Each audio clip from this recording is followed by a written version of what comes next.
നമസ്കാരം. റാഫ്റ്റർ ഫുട്ബോളിലേക്ക് അവർക്കും സ്വാഗതം. കെവിൻ ഡി ബ്രൂയിനെ എങ്ങോട്ട് എന്നുള്ളൊരു ചോദ്യം സ്വാഭാവികമായിട്ടും ഈ സമ്മർ ട്രാൻസ്ഫർ വിൻഡോയിൽ ആരാധകരുടെ മനസ്സിലുണ്ട്. എങ്ങോട്ടേക്ക് എന്ന കാര്യത്തിൽ അദ്ദേഹം വ്യക്തമായിട്ടുള്ള ഉത്തരം പറഞ്ഞിട്ടില്ല താനും. എന്നാൽ ഇപ്പോൾ പെപ്പ് ഗാർഡിയോള ചില സൂചനകൾ നൽകുന്നുണ്ട്. പെപ്പ് പറഞ്ഞിരിക്കുന്ന വാക്കുകളിലേക്ക് ഒന്ന് പോവുകയാണ്. ഇത് ഫബ്രിസിയോ റൊമാനോ അടക്കമുള്ളവർ ഇപ്പോൾ റിപ്പോർട്ട് ചെയ്തിട്ടുണ്ട്.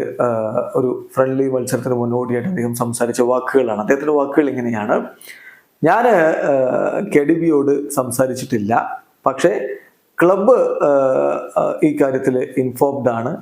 ഇപ്പം എന്തെങ്കിലും ഒരു ഓഫർ ലഭിക്കുകയാണെങ്കിൽ അത് സ്വാഭാവികമായിട്ടും ഞാൻ അറിയേണ്ടതാണ്. അങ്ങനെ ഒന്നും ലഭിച്ചിട്ടില്ല എന്നുള്ളതാണ് എനിക്ക് അറിയാൻ കഴിഞ്ഞിട്ടുള്ളത്.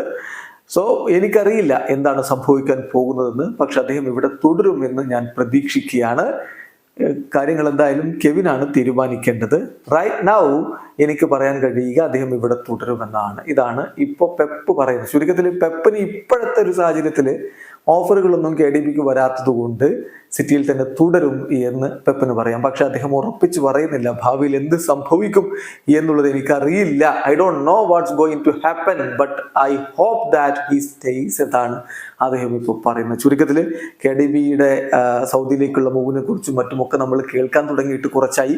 അത്തരം സാധ്യതകളൊന്നും ഇപ്പോൾ തള്ളിക്കളയാൻ പെപ്പ് ഗാർഡിയോള തയ്യാറായിട്ടില്ല എന്നുള്ളതാണ് ഇതിൽ ഏറ്റവും ശ്രദ്ധേയമായിട്ടുള്ള കാര്യം. മാഞ്ചസ്റ്റർ സിറ്റിയിലേക്ക് 2015 VFL വോൾസ്ബർഗിൽ നിന്ന് KDB എത്തുന്നത്. പിന്നീട് അദ്ദേഹം അവിടെ നടത്തിയിട്ടുള്ള ഐതിഹാസികമായിട്ടുള്ള പോരാട്ടങ്ങളും അദ്ദേഹം നേടിയെടുത്തിട്ടുള്ള കിരീടങ്ങളും ഒക്കെ എല്ലാവർക്കും അറിയാവുന്നതാണ്. ലെജൻഡായിട്ട് അദ്ദേഹം സിറ്റിയുടെ പടി ഈ സമ്മർ ട്രാൻസ്ഫർ വിൻഡോയിൽ ഇറങ്ങുമോ എന്നുള്ളത് മാത്രമാണ് ഇനി അറിയേണ്ടത്. വീഡിയോ അവസാനിക്കുന്നു.